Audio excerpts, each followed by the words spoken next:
ថ្ងៃនេះខ្ញុំចង់បង្ហាញអំពីបុកកញ្ញាមាន់ចាឥឡូវយើងចាប់ដើមមានគ្រឿងផ្សំដូចជាកញ្ញាមាន់អណ្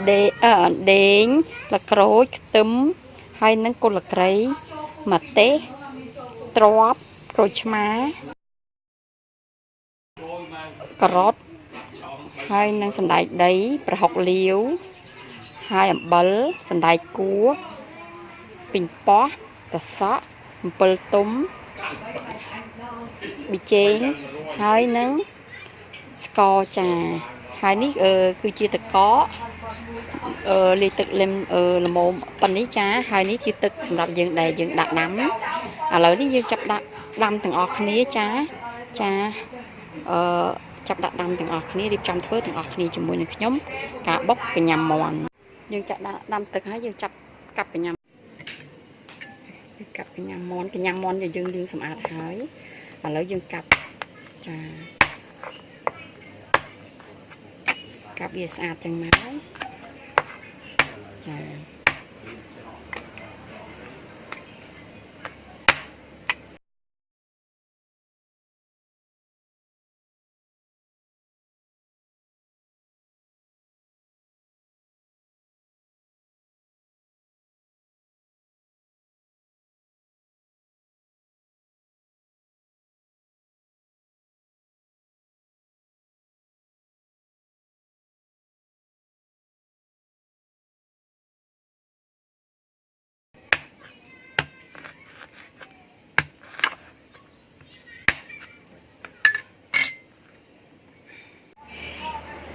ឥឡូវនេះយើងចាប់បង់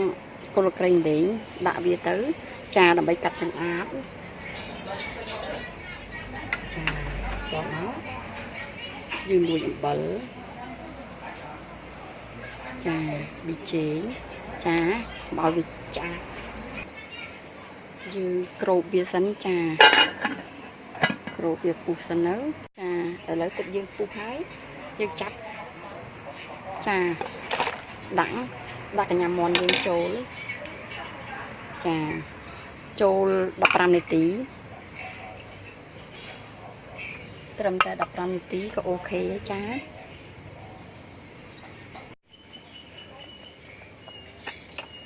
យ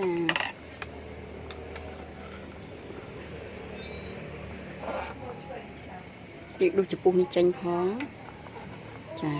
បែបនេះមក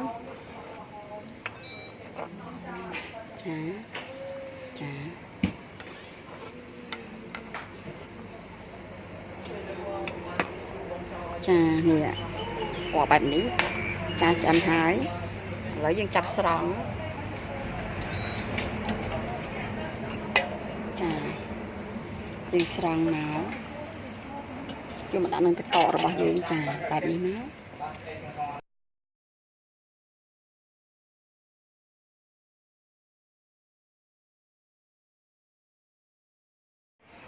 ចា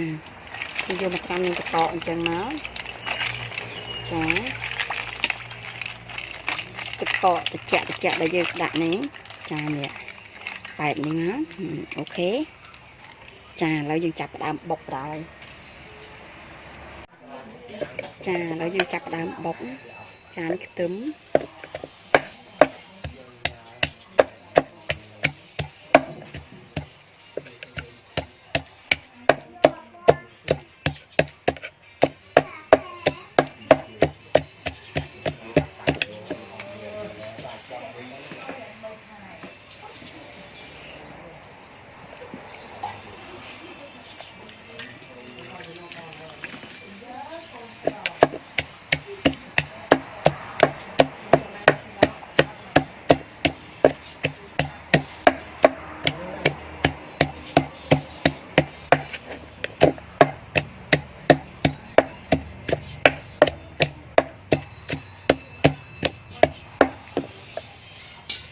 ហើយយើងកញ្ញាមាន់យើ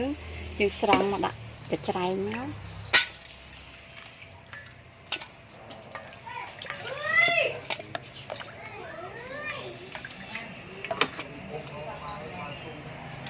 ចាយើងស្រង់មកបែបនេះចានេះស្រង់ដាក់កញ្ច្រែងស្រស់ចេះមកហើយយើងចាប់បុកគ្រឿងអីធម្មតាអញ្ចឹងទៅចា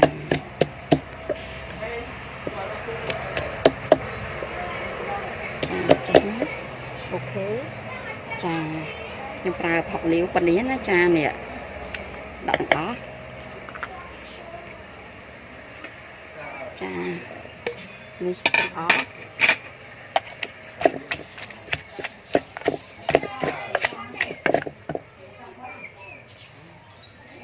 ចា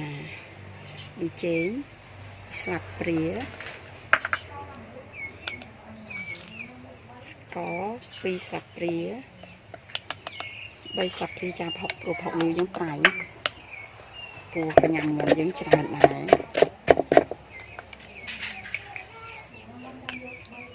ចានេះទឹកអំពិលទុំយើង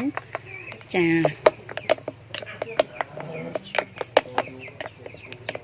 ព្រោះយើងប្រើជាមួយនឹងទឹកអំពិលទុំអញ្ចឹងទៅបានមានរសជាតិឆ្ងាញ់ហើយប្រើមួយស្ករក្រហមទៀតតែថ្ងៃនេះនាងខ្ញុំរត់បាន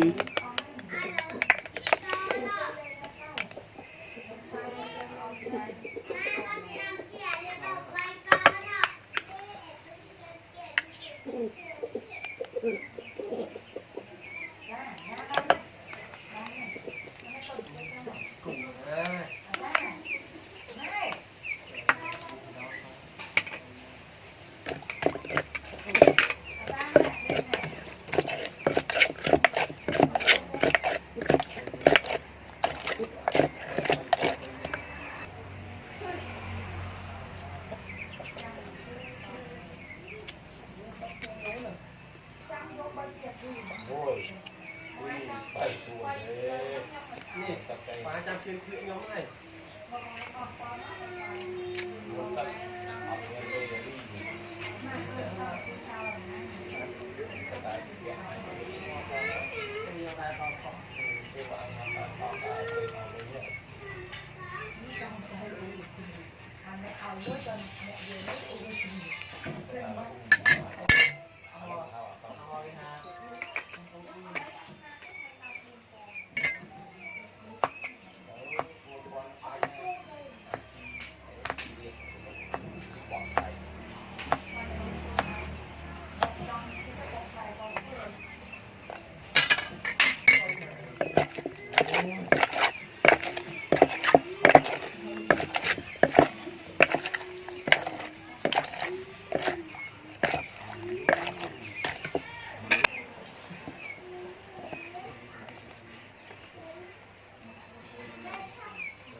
ចានេះយើងត្រូវការជូរ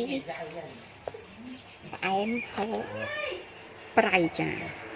អ្នកខ្លះចូលចិត្តប្រៃចូលចិត្តផ្អែមជូរហឹរ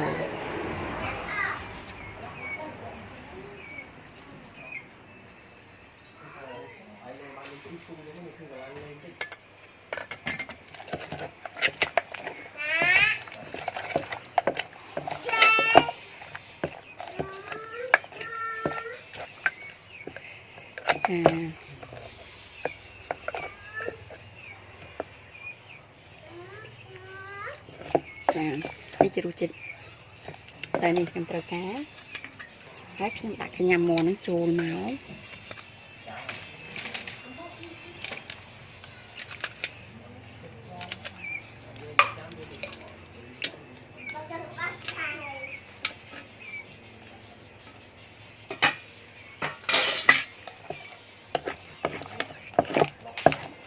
ចានេះវានឹងច្រើនតិចហើយ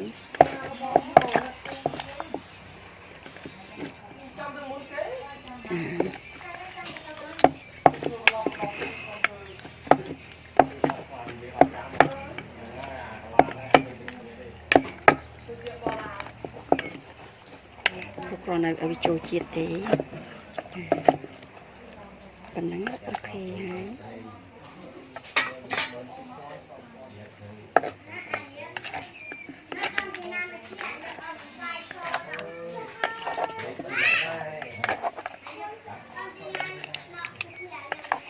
ចាចា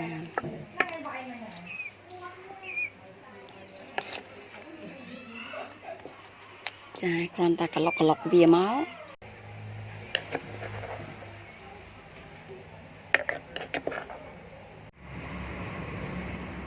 ចាអ្នកខ្លះគេចូលចិត្តបន្លែរៀងច្រើនកញ្ញាមន់តែចាសម្រាប់ខ្ញុំចូលចិត្តញ៉ាំកញ្ញាមន់ច្រើនអញ្ចឹងគឺការដាក់របស់ខ្ញុំដាក់កញ្ញា